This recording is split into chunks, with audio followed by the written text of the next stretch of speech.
Thinking Aloud. Conversations on the leading edge of knowledge and discovery with psychologist Jeffrey Mishlove.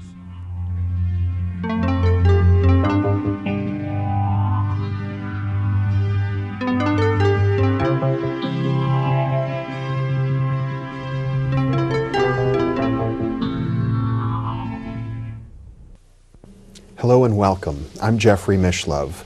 Today we're going to be exploring the holographic model of reality and its implications for ourselves, our bodies, and the world around us. With me today is Michael Talbot, author of several books including Mysticism and the New Physics, Beyond the Quantum, Your Past Lives, and most recently, The Holographic Universe, as well as 3 novels. Welcome, Michael. Thank you, Jeffrey. It's a pleasure to be with you. Nice to be with you. You know, one of the things that you point out in the holographic universe is that this is a model that's been around now for a few decades, but it's really beginning to show its power in explaining many, many areas of personal experience and science at the same time. Can we talk a little bit about how the model developed? Sure. It was developed by two men, University of London physicist named David Bohm, who was a former protege of Einstein, and a Stanford University neurophysiologist named Carl Pribram. And they worked independently. Pribram was studying memory and found that there's evidence that the brain operates holographically. And Bohm was studying subatomic physics and found that on the subatomic level, the fabric of reality seems to possess properties that are reminiscent of a hologram.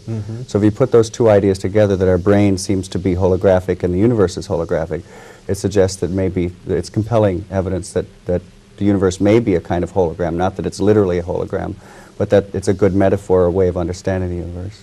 Now, when you say it's holographic, what do we mean, really? That, in a nutshell, that reality may be more plastic and changeable like an image than a solid construct, a sort of sticks and stones world. It has a couple of other implications, one of which is that a hologram has an unusual property. If you take a piece of photographic film that has a holographic image encoded in it, that means that you cannot see the image with your naked eye. You have to reconstruct the image, you have to shine a laser through it. So if you have an image of a rose in the film, shine a laser through the rose, you'll get a three-dimensional image of the rose on the other side. You cut that film in half, shine a laser through each piece, you'll get a whole rose out of each piece, which is a very unusual property and sort of boggles the imagination at first. Cut it in 4, you get 4 roses. Cut it in 8, you get 8 roses. So the universe is a hologram. It means, as William Blake said, that quite literally you can find the universe in a grain of sand, that every portion of the universe contains some semblance of the whole universe.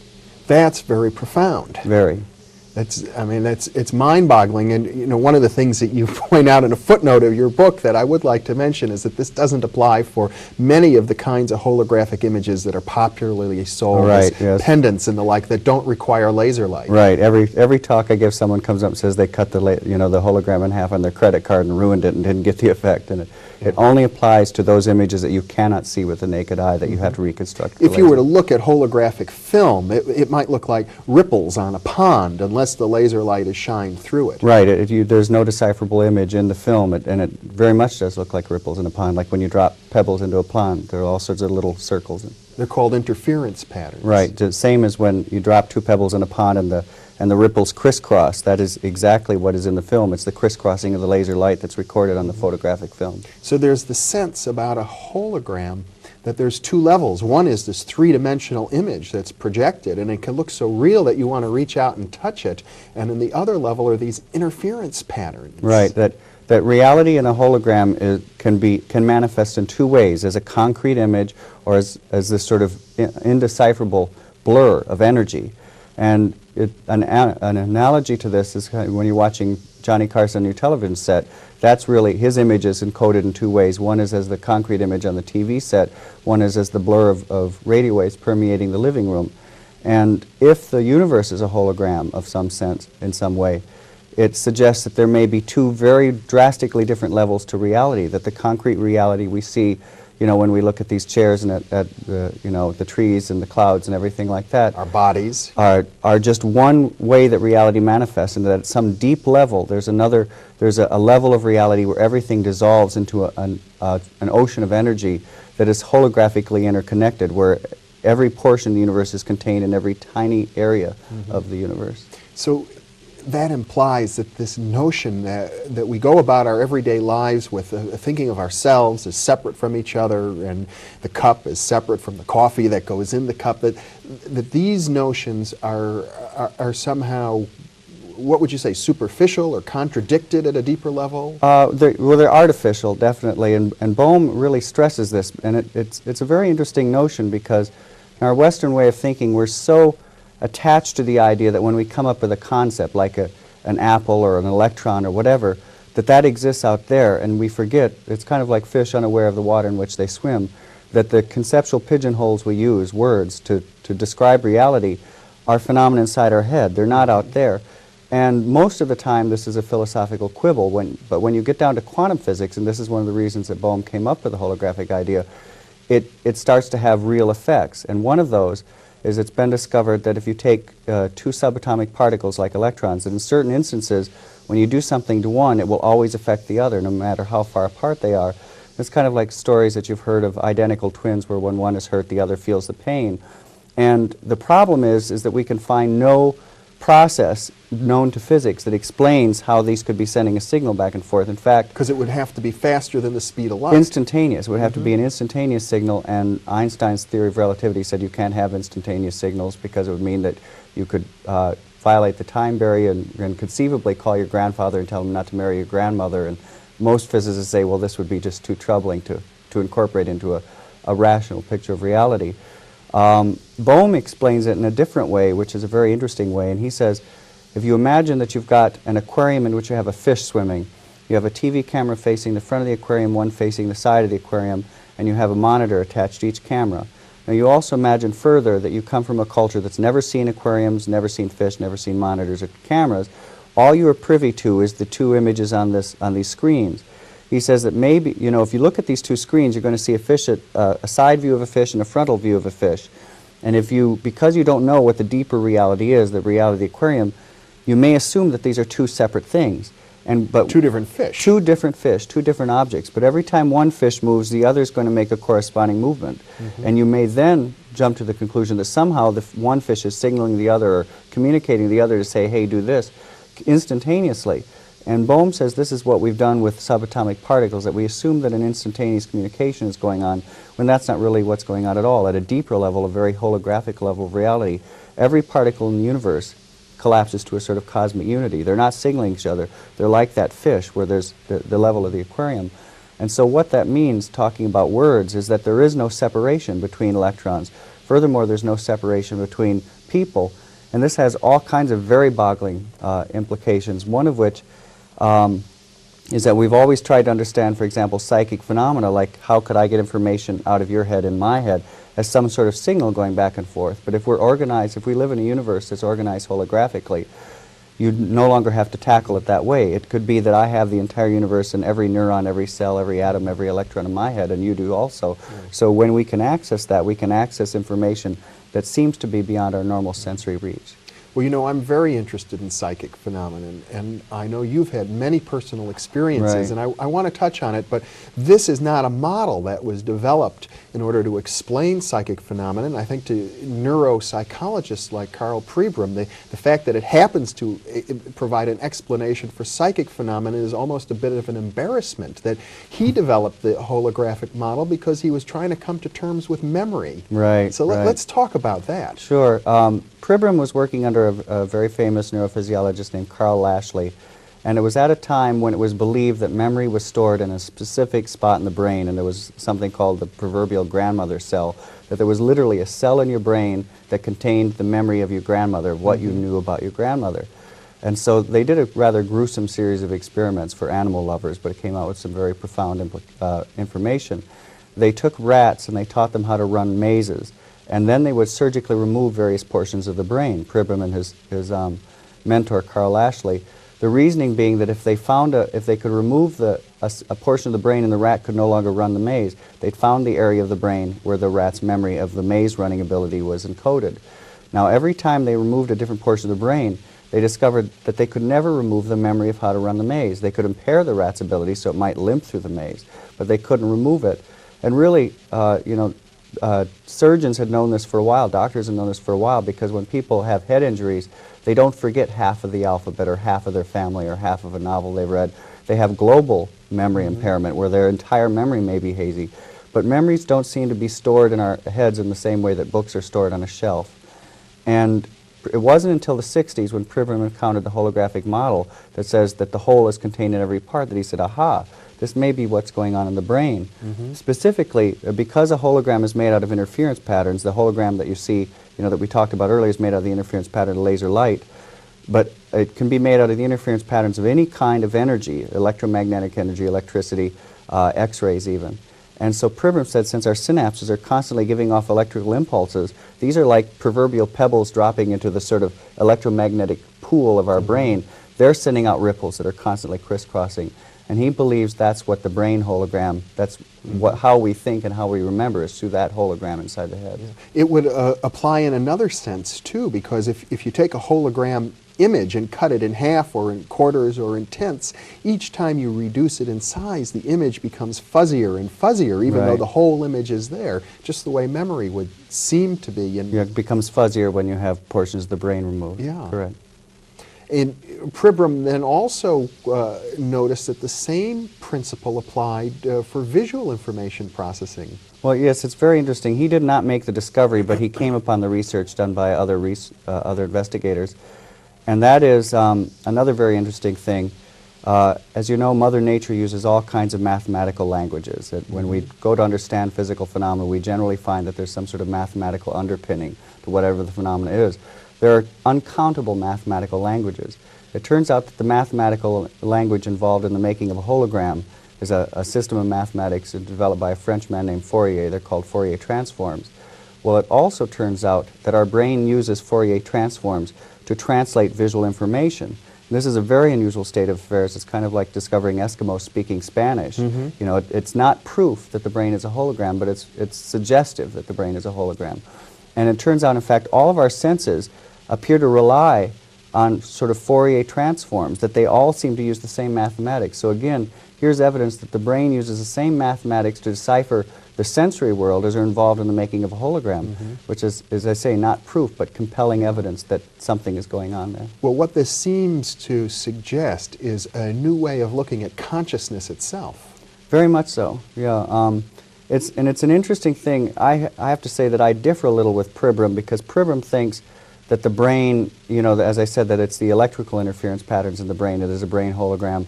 I'm kind of a mystic because, at a young age I had an out-of-body experience where I left my body, and it became quite apparent to me while I was having this experience that I was thinking, but my brain was back in my body, which I could see in my bed. I knew it wasn't just a dream because I floated out over the ground outside my family's house, and I saw a book lying on the ground, and it was a book by the French short story writer Guy de Maupassant. And the next day, a neighbor said, by the way, Michael, I lost a library book by Guy de Maupassant. Have you seen it? And I thought, well, I floated over it last night. I didn't tell the neighbor that. But there was the book.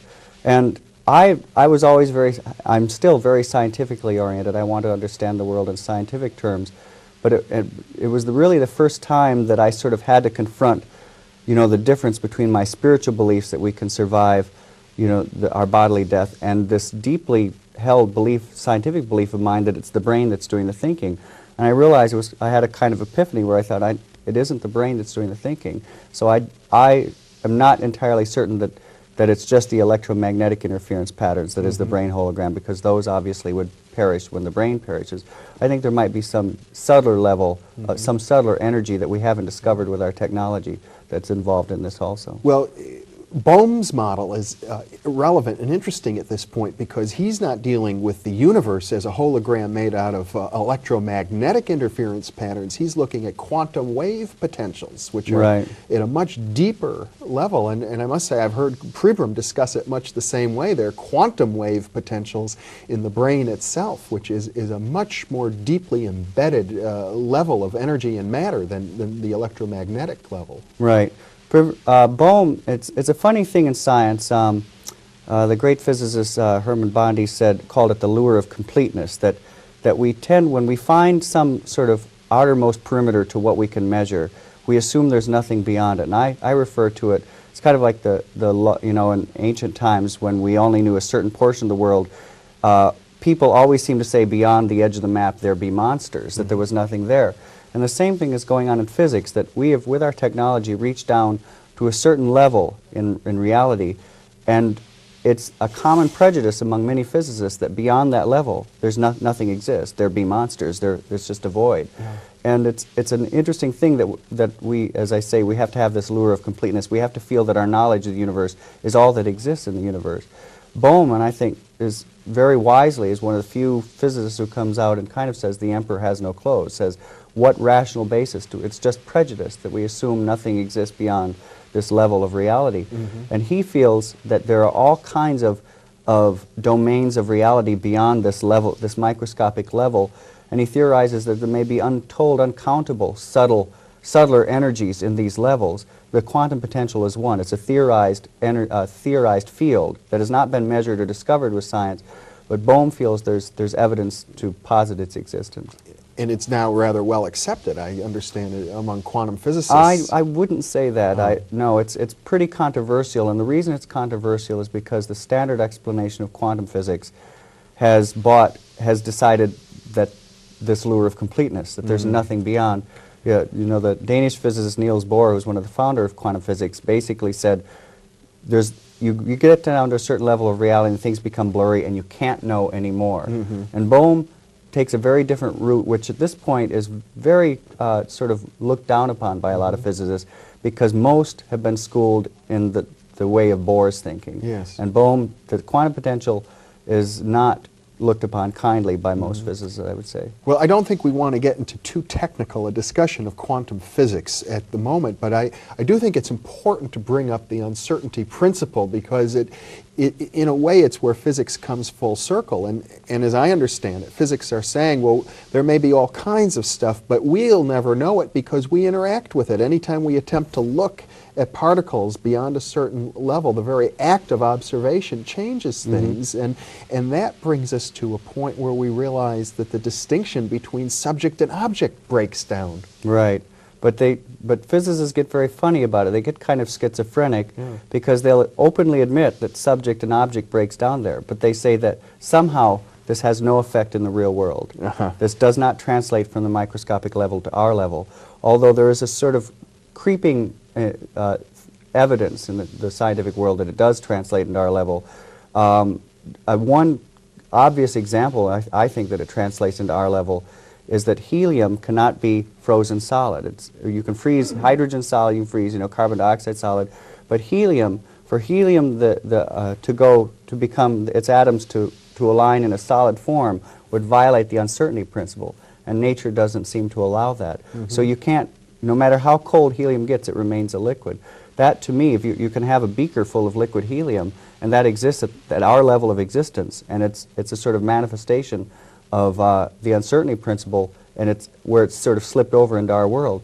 There are other things going on right now where there's a device called a squid, which is a sort of electrical coil in which it looks like we may be able to demonstrate that the current, if you say which direction is the current going in the coil, it's going both directions at once, which is kind of an impossibility, but to simultaneously do that, that too is a quantum phenomenon, that these two realities are overlapping. So I think we will cross that barrier. Well, I must admit, Michael, I'm not sure that I totally grasp the implications of those examples, but the examples I would like to focus on that do seem more relevant are the ones that suggest the enormous ability of the mind to affect systems in the body, the placebo effect, the work with healing and visualization. Well, this gets away from Bowman into Pribram, but it's equally interesting with equally profound implications. Pribram, as I said, says that we're thinking with holograms inside our head, and that out there exists something that's more akin to the radio waves in the room from which your TV gets the image. So in essence, we're kind of conscious TV sets.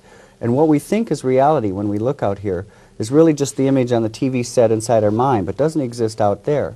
And Pribram says this is why there's all kinds of evidence that we seem to respond more to the models of reality in our head than out there. In the holographic universe, I give an example of a psychologist who did a study where he took soldiers and marched them all the same distance, but he told some they marched Like he'd march them all 30 miles or 20 miles, but told some they marched 10, some they marched 20, some they marched 30. But they all marched the same distance. At the end, he took physiological readings and discovered that physiologically they responded not to the actual mileage that they had marched, but to what they had been told, the model of reality that they assumed they had, the reality in their heads. And in medicine, people have used this application of the holographic idea that we respond to the model of reality to say this may be why we respond more to the placebos, to fake drugs. There's a very famous example of a fellow who had lymphatic cancer, tumors the size of oranges all throughout his body. His doctor basically thought he had about 3 days left to live. The fellow heard about a new drug called Crebiozin and said, "You've got to give this to me." And the doctor said, "Well, frankly, you know, I don't think you have long to live, and this drug takes several weeks to take effect." The man implored him, and the doctor gave in sort of as an act of pity. He gave the man Crebiozin, and 3 days later, the man's tumors melted, as the doctor put it, like snowballs in a hot stove, completely gone out of his body, faster than the strongest radiation treatment could have melted them away. The man is up and around, walking around his hospital room, resumes his normal life, seems to be completely cancer-free. Several months down the line, he reads an article saying Crebiozin isn't that effective. Boom, boom, boom, all his tumors come back. He's back in the hospital. The doctor starts to realize that maybe it wasn't the drug that cured the man, but the man's belief. So he lies to the man and he says, "Those articles are wrong. Crebiozin is effective, and in fact, I've got an even more potent version of it." He injects just salt water into the man's veins. Again, the man's tumors melt away. He resumes his normal life. Unfortunately, many months down the line, he reads final studies on Crebiozin saying it's completely ineffective. Boom, boom, boom, his tumors come back and he dies. But the bottom line is somehow this man had the ability to access some deep level of healing himself. It wasn't the drug, because salt water worked just as well as this alleged drug. And so again, here's an instance where he responded to the model of reality in his head, this deep belief that this drug would heal him, even though he wasn't even receiving the drug at a certain point in his treatment. And his body responded in kind. And that, to me, is the most exciting aspect of the holographic idea. And there are countless examples of it. There's a study of a new chemotherapy in England where they took a group of cancer patients. Half the patients they gave the drug, half the patients they gave a placebo, a fake. No one knew who was receiving the real drug or not. They told all the patients, "This is a very toxic drug, may cause you to lose your hair." 30% of the people receiving just the fake lost their hair. And when I first heard this, I immediately thought, oh my gosh, about every donut that I'd ever eaten in my life, and thought, oh, this is really bad for me. That I may be responding to the model of reality more than you know, the nutritional aspects of the donut. Well, I think the stories of this kind have been known to scientists for hundreds of years, but they've kind of been dismissed because scientists haven't had a good way to look at the possibility that consciousness can affect physical systems. We think of consciousness as an epiphenomenon, Right. But if one considers that there are standing waves, interference patterns in the brain, holographic images, it gives consciousness I hate to use the term mechanism because I don't think that's quite the right term, but it gives people a model in which they can begin to appreciate more the role of consciousness. That's true, and it can be applied in another way, because if the universe is organized holographically, we've always believed, you know, that there is no connection between the brain and the body, and of course, I mean, for most of the history of medical science in the West. In the past couple of decades, we're starting to say there's a connection, and we're sorting out certain pathways, you know, the neuropeptide systems, that sort of thing. But if the holographic model is correct, there are so many interconnections between the brain and the body, there ceases to be a division. So it becomes almost a moot point to say, what is the pathway? How is the brain connected to the body? Because there's no difference, just like there's no difference between those two electrons. Well, and to take it a step further, as you do, one might say there's no solid, clear-cut distinction between ourselves and the rest of the whole universe. I mean, this has profound implications for spiritual experiences, of which you've had quite a number, and perhaps in the time remaining we should touch on more of those. Yeah, very much so. As I said, I've always been very interested in science, but I also grew up with a lot of very unusual experiences, not the least of which is that I grew up in a house with a poltergeist haunting.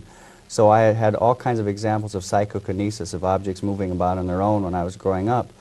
And it really was a strange, in the sense that for me it was normal, and I had to learn that it was abnormal, and rather painful learning. And as I grew up, and my friends would find it very strange that these things would occur. And one of the things that Bohm says, because Bohm addresses the topic of psychokinesis, is again, we don't, we may be mistaken to try to approach psychokinesis by saying what energy is leaving the brain to move the object, because as Bohm says, there's no division between the objects. Psychokinesis means mind over matter. Right, moving the objects was just the power of thought alone. That we are as connected to that object, as borderless, we're a continuum with the object, as the patterns in a carpet. So for us to move the object may be, Bohm says, just an act of resonance, of realizing that there's no division between us. And can we talk for a moment about the issue of life after death, or spiritual experiences of other realities? Yeah, that's one of the areas you had mentioned earlier, that one of the exciting things about the holographic idea is that people have taken this and explored all different realms. That some have used it to say this is how acupuncture works, because it turns out that there are little micro-acupuncture systems where you can find the entire body in the acupuncture points of the ear. Recapitulated in, in the ear, yes. Right. So we've talked about the placebo effect. Some have said that the holographic idea applies in near-death experiences. One of these individuals is Kenneth Ring, who is at the University of Connecticut, studies near-death experiences. And it's interesting because in report after report of people who have been declared clinically dead, go to some apparent other level of reality and then come back, they refer to this other level of reality with terms like frequency and energy and even hologram, that it's a more plastic level of reality where thought seems to create things instantly. There are instances of people having near-death experiences where they think they're hungry and instantly food appears. Or perhaps an even better example, when people find themselves out of their body, there are cases where people look down and see that they're in a naked body and they go, oh my gosh, I'm naked. Instantly they have clothing on. Now we don't assume that clothing has a soul, that it has a spirit that survives. So somehow it appears that the mind can sort of pull out of this ocean of frequency a hologram of clothing. And this is what Ken Ring says, is that we're entering deeper into the hologram when we have near-death experiences, when we leave our bodies. So there's so many different areas that have kind of been at the fringes of our understanding that we can now begin to look at with new eyes. Michael Talbot, it's been a pleasure to have you with me, and for those of you watching, you may be interested in knowing that this discussion will be part of a Thinking Aloud Inner Work videotape available along with an additional hour of discussion going deeper into these questions with Michael Talbot. Michael, thanks so much for being with me. My pleasure, Jeffrey. And thank you for being with us.